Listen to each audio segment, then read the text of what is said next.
តែអ្វីបានជា Singapore Airlines ត្រូវបានគេដាក់ឈ្មោះថា First Class ដែលល្អបំផុតនៅលើโลกទៅស្ដាប់ទាំងអស់គ្នាទី1មិនត្រឹមតែជាយន្តហោះប៉ុន្តែគឺជាអូតែលហោះនៅលើអាកាសភ្លាមៗនៅពេលដែលអ្នកធ្វើដំណើរជាមួយនឹងយន្តហោះA380 អ្នកក៏នឹងឃើញរូបភាពរបស់យន្តហោះមួយនេះដែលថាមានត្រឹមតែ6បន្ទប់តែប៉ុណ្ណោះបុគ្គលិកធ្វើការនៅទីនោះក៏នឹងមើលថែអ្នកប្រៀបដូចជាព្រះអង្គម្ចាស់ឬក៏ព្រះនាងអញ្ចឹងតែអង្គុយរបស់អ្នកគឺមិនត្រឹមតែជាកៅអីដែលអាចអង្គុយឬក៏គេងបានធម្មតាប៉ុន្តែវាមកព្រមជាមួយនឹងបន្ទប់ដែលមានទ្វារបិទជិតលក្ខណៈ private ផ្ទាល់ខ្លួនតែម្ដងបើសិនជាអ្នកមានអារម្មណ៍ថាចង់គេងឲ្យស្រួលខ្នងឲ្យស្រួលខ្លួនបន្តិចគេក៏មានបន្ទប់ដែលជាលក្ខណៈក្រែញែកដាច់ដライឲ្យអ្នកផ្សេងទៀត2ចំណុចសំខាន់នៃ couple ឬក៏គូស្នេហ៍ព្រោះថាបើសិនជាអ្នកទៅជាមួយនឹងមនុស្សដែលយល់ចិត្តឬក៏មនុស្សជាទីស្រឡាញ់ឲ្យ order បន្ទប់ឬក៏កន្លែងអង្គុយជាប់គ្នាប្រាប់តែម្ដងថាវាគួរឲ្យ excited ឬក៏ហៅថា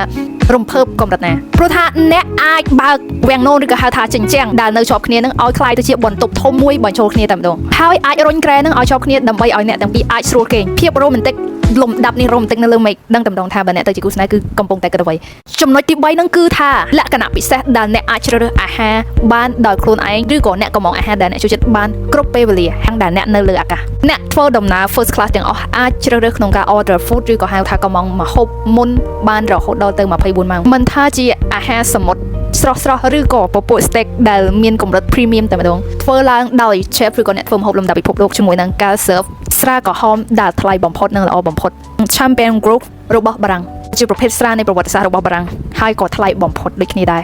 សវិសនៃការញ៉ាំនេះអ្នកទាំងអស់គ្នានឹងទទួលបាន unlimited រាល់ពេលដែលអ្នកកំពុងធ្វើដំណើរសេវាកម្មល្អៗទាំងអស់នេះមិនមែនត្រឹមតែមាននៅលើយន្តហោះតែប៉ុណ្ណោះទេគឺអ្នកនឹងទទួលបានតាំងតែពីពេលដែលអ្នកទៅ check in អ្នកនឹងទទួលបានការញែកក្នុងការ check in លក្ខណៈ first class ផ្សេងដោយមិនចាំបាច់រងចាំតម្រង់ជួរនាំឲ្យហត់ check in រួចហើយមាន lounge ឬក៏យើងហៅថាកន្លែងនៃបន្ទប់រងចាំដែល VIP ដែលអ្នកទាំងអស់គ្នាអាចទៅអង្គុយសម្រាប់នឹងញ៉ាំ buffet បានពោពេញទៅដោយ chef ល្បីៗក្នុងការធ្វើម្ហូបមិនថាជាបន្ទប់ទឹកបន្ទប់គេងគ្រប់យ៉ាងគឺល្អមែនទែនធ្វើឲ្យអ្នកអាចសម្រាប់ relax បានយ៉ាងងាយស្រួលមុនពេលដែលអ្នកឡើងយន្តហោះទាំងអស់នេះហើយដែលធ្វើឲ្យ Singapore Airlines ត្រូវបានគេលើកដំកើងជា